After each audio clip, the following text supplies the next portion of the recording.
All right, so are you ready to go deep on the King of Pop? Always ready for some Michael Jackson. It's going to be a wild ride, that's for sure. Yeah, we've got a whole stack of sources here about his life, both the music and the rest of it. The stuff that made the headlines. Exactly. It's hard to separate the two, right? The music and the controversies. Yeah, and I think that's one of the things that makes him so fascinating to talk about. For sure. So we're going to explore both sides. You know, the dazzling highs, the incredible music, and then the darker side, the legal troubles, and all the media frenzy. And how it all kind of comes together and what it means for his legacy. Exactly. We're going to be doing a debate style, really digging into those contrasting aspects of his life. Sounds good. And as we go through this, we want you to think about how the media's portrayal of Michael's personal life might have shaped your own views of him. Interesting. Ready to go back to the beginning? Yeah, let's rewind all the way back to Gary, Indiana, where it all started. Okay, so picture this little Michael growing up in Gary, Indiana. Yeah, with Joe Jackson as his dad. I've read about Joe's discipline. It was intense, like almost military-like in its rigor. He had this vision, to create a musical dynasty. Instruments and dinner on the table by 4:30 p.m. sharp. Yeah. No excuses. No messing around. And as soon as Joe got home from his steel mill job rehearsal started. Wow, it sounds grueling. It does, right? I mean, think about the pressure on those kids. But it definitely played a role in shaping their talent. You can't deny that. Absolutely. I mean, that kind of environment forges talent, but at what cost, Right. The cost of fame is something to keep in mind as we go along. Okay, so how did this super disciplined group from Gary, Indiana actually break into the music scene? It was Gladys Knight, the soul legend herself. No way. Yeah, she saw them perform and was blown away by their talent, especially young Michael. Wow, what a story. She recommended them to the executives at Motown. Talk about being in the right place at the right time. Motown was a powerhouse back then, and they were going through some big changes, moving to Hollywood and focusing more on film. So they needed fresh talent. Exactly, and the Jackson 5 fit the bill perfectly. But get this, Joe Jackson negotiated a 7-year contract with Motown without a lawyer. Really? No lawyer? That's a bold move. It was a gamble, for sure.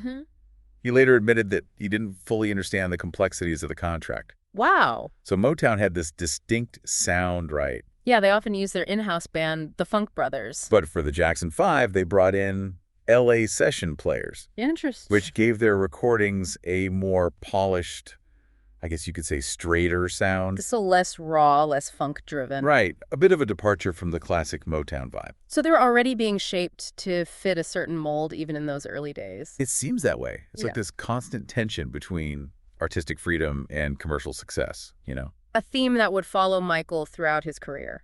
For sure. But even with those pressures, their talent shone through. Oh, absolutely. There's this funny story about Quincy Jones. The legendary Quincy Jones. Yeah, he almost failed a hand clap test during one of their recording sessions. Wait, Quincy Jones struggling to clap on beat. Apparently. It's kind of mind-blowing when you think about how central rhythm was to their music. It is. Okay, so the Jackson 5 are reaching these incredible heights of fame, but Michael's already thinking about going solo. He was feeling the strain of those intense touring schedules, and his creative ambitions were growing. And then there were the rumors about his first nose job. Yeah, he was still a teenager, right? Yeah, and the accounts surrounding it are all over the place. Some say it was due to an injury during a performance. Others claim it was from a fall at home. It's all very mysterious. Whatever the reason, the procedure was shrouded in secrecy, and it kind of marked the beginning of the media's obsession with Michael's appearance. Yeah, you can see the seeds of the Wacko Jocko label being planted even as his solo career was about to take off. It's like this pivotal moment, right? Totally. In 1984, during the filming of a Pepsi commercial, Michael suffers severe burns on his scalp. That was a horrible accident. And it introduced him to painkillers, which would have a huge impact on his life. And it seemed like the media really started to focus on his eccentricities after that. Remember the hyperbaric chamber? Oh, yeah, the one he supposedly slept in to defy aging. It just fed into this narrative of Michael as being strange and outlandish. And then there's Bubbles, that chimpanzee. Dressed in matching outfits, Yeah. having tea with dignitaries, even driving around in his own customized Bubbles mobile. It's almost like these stories, whether true or exaggerated, were overshadowing his incredible musical achievements. It's like the media was latching on to the sensational, the bizarre. Absolutely. And for Michael, who was already struggling with the pressures of fame and the aftermath of the Pepsi accident, this attention just amplified the complexities of his personal life. This was also the time of the Bad album, right? Yeah, the pressure to follow up Thriller was immense. And there were always debates about Michael's level of control in the studio. Some say he was a micromanager, others a collaborative genius. It's clear he was deeply involved in every aspect of his music, striving for perfection. Around this time, he was also diagnosed with vitiligo. The skin condition that causes loss of pigmentation. Right. It had a visible impact on his appearance and fueled even more speculation and, unfortunately, some cruel jokes. And on top of all of this, he was battling insomnia. Relying on the drug Diprivan, also known as propofol, to get some sleep. His then-wife, Debbie Rowe, expressed concerns about his dependence on this powerful anesthetic. But with his demanding schedule, Michael felt he needed something to ensure he could rest and perform at his peak. It's like this picture of someone trapped in a relentless cycle of fame, creative pressure, and personal struggle. A cycle that would only intensify in the years to come. And that brings us to the 1990s, a period marked by legal battles that would forever alter the public's perception of Michael Jackson. The decade that would see his life and career take a dramatic turn. And we'll dive into all of that in our next segment. Stay tuned. Yeah, so the 90s things get really complicated for Michael. Yeah, the first major legal challenge hits in 1993, the Jordan Chandler case. Allegations of child sexual abuse surface. It led to a police raid on Neverland Ranch. And a media frenzy. A whole world was It watching. was huge. And I mean, there was also a lot of talk about those art books found at Neverland. Guns with nude children. Yeah, the prosecution tried to use them as evidence against Michael. But the defense argued that they were irrelevant to the case. And in the end, no criminal charges were filed. Not enough evidence. But even without charges, the accusations alone had a devastating impact on Michael's reputation. Absolutely. This is a good point to pause and reflect for a moment. Yeah, take a minute. How did these initial allegations, regardless of their outcome, affect your perception of Michael Jackson? It's important to think about how public opinion can shift so drastically during these highly publicized cases. The media coverage was relentless, often sensationalized, and it definitely shaped the narrative surrounding him. For sure. Okay, so shortly after the Chandler case, Michael marries Lisa Marie Presley. Daughter of Elvis. A lot of people saw it as an attempt to improve his public image. The media was skeptical for sure. But Lisa Marie has always defended their marriage. Even after their divorce in '96, she maintained that they tried to reconcile several times. Interesting. Yeah, it's a complicated story. So Michael's navigating this incredibly turbulent period, both personally and professionally. And he's also facing financial difficulties. He had a dispute with Sony Music, almost lost Neverland Ranch, and even got sued by the Prince of Bahrain over unpaid loans. It's like his personal struggles were mirroring his professional turmoil. And then, of course, comes the 2005 Gavin Arvizo case. This one was even more explosive because it stemmed from that documentary. The one that portrayed Michael in a really controversial light. Yeah, focusing on his relationships with young boys. The trial that followed was highly publicized. And full of conflicting accounts from both sides. It made it incredibly difficult to figure out what really happened. One of the most shocking moments came from Gavin's mother, Janet Arvizo. She claimed that Michael was planning to kidnap her children in a hot air balloon. I remember that it was a bizarre claim that many found hard to believe.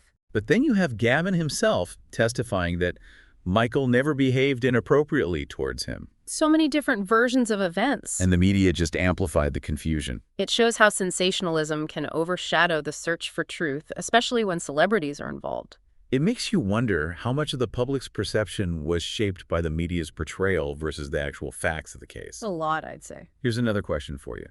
How did the media coverage of this trial influence your viewpoint? It's worth thinking about.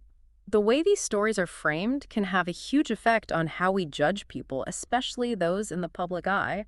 We need to be aware of our own biases and how the media might be shaping our perspectives. Absolutely. Okay, let's move on to Michael's final chapter. The comeback, the This Is It tour.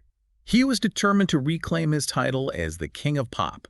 He was driven to perform again, but there were serious concerns about his health. He was relying heavily on Dr. Conrad Murray for sleep medication, Specifically propofol. which is a powerful anesthetic usually used in surgical settings. Right, it's not typically prescribed for insomnia. And of course, Dr. Murray was later convicted of involuntary manslaughter for giving Michael a lethal dose of propofol. A tragic end to a complex and often misunderstood life. And even in death, Michael couldn't escape the spotlight. The conspiracy theories continued to swirl. Fueled by years of media scrutiny and unanswered questions. It's a reminder of the price of fame. And the public's endless fascination with celebrity, even in the face of tragedy. It's a lot to unpack for sure. Yeah, it's like the speculation and the controversy just became a part of his story. It's hard to separate it from the music at this point. Even after his death, the headlines focused on the drama, not on celebrating his accomplishments. Well, I mean, his persona was larger than life. That's for sure. People were and still are fascinated by him. So, okay, we've explored Michael's journey, the highs and lows, the Yeah. music, the legal battles, the tragedy. It's been quite a ride. How do we even begin to reconcile all of this? What does it all mean for his legacy? It's a tough question. There's no easy answer. We've seen how the pressures of fame, the media scrutiny, his personal struggles, it all came together to create this truly unique and often misunderstood figure. He was constantly battling these external forces while trying to stay true to his art. It makes you think about the responsibility we all have as consumers of media. Yeah, how much do we let those narratives, often driven by sensationalism, influence our perceptions of people? Especially public figures. It's easy to get caught up in the drama, but we have to remember there's a human being behind the headlines. Someone who is flawed and complex, just like all of us. And that complexity is part of what makes him so fascinating. Michael Jackson's legacy is more than just controversies. Yeah, he was a musical innovator, Yeah. a captivating performer, a philanthropist who touched countless lives. His music continues to inspire new generations. And his influence on pop culture is undeniable. He pushed boundaries, challenged conventions, created this incredible visual and sonic landscape. Albums like Off the Wall, Thriller, and Bad are just pure genius. They really are. We can't erase the controversies. No, but we can't let them overshadow the brilliance of his music either. So where do we go from here? I think it's up to each of us to decide how we engage with his story. To look beyond the headlines, the speculation, Try to understand the man behind the music. to appreciate the artistry while acknowledging the complexities. It's a challenge, but it's also the beauty of exploring a life as multifaceted as Michael Jackson's. You said it perfectly, His life and work are full of contradictions. which makes it all the more interesting to unpack. It's a reminder that public figures aren't just characters in a tabloid story, They're real people with real emotions. with all the complexities that come with being human. Well, thank you for joining us on this deep dive into the world of Michael Jackson. It's been a pleasure. We hope this episode has challenged your preconceptions, sparked your curiosity, and inspired you to listen to his music with fresh ears and an open mind. The music is always there, waiting to be rediscovered. It's a testament to his enduring legacy and a reminder of the power of art to transcend controversy. And to move Thanks for listening. And we'll see you on our next deep dive, where we'll explore another fascinating subject and delve into the many perspectives that shape our understanding of the world. Until next time. Whispering.